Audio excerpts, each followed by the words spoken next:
আমাদের নারিতা স্টেশনের আপনার পশ্চিম সাইডে, যেটা অপোজিট সাইড আর কি, তো এই সাইডে একটা সূর্যমুখী ফুল গাছ দেখলাম।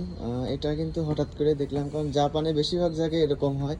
দেখা যাচ্ছে কিছুই নেই, হঠাৎ করে দেখবেন অনেক বড় বড় ফুল গাছ ফুল ধরে রয়েছে, এরকম আর কি সিস্টেম। তারা অনেক সময় বড় বড় গাছগুলোও অনেক সময় সংরক্ষণ করে, অনেক জায়গা থেকে তুলে নিয়ে যেয়ে অনেক জায়গায় রোপণ করে। তো শুধু এরকম সূর্যমুখী ফুল তা না, অনেক ধরনের ফল বিভিন্ন ধরনের যে সিস্টেমগুলো সেগুলো কিন্তু জাপানের মাঝে মাঝে দেখা যায়। জাপানের পরিবেশটা সুন্দর রাখার জন্য এবং মনোমুগ্ধকর করার জন্য এই সিস্টেমগুলো কিন্তু তারা করে থাকে। এই সাইডে এক ধরনের ফুল দেখতেছেন, এগুলোও কিন্তু এক ধরনের ফুল। আর এইখানে হচ্ছে সবচেয়ে সেই বড় চমক, সেটা হচ্ছে সূর্যমুখী ফুল। একটা গাছে এখানে রাখা আছে, সাইড দিয়ে অনেক পরিষ্কার পরিচ্ছন্ন। এই সাইডে বসার জন্য সুন্দর জায়গা আছে, এখানে আড্ডা দেওয়ার মতো জায়গা। তো এখানে কিন্তু এই সূর্যমুখী ফুল গাছটা তো অনেক সুন্দর লাগে।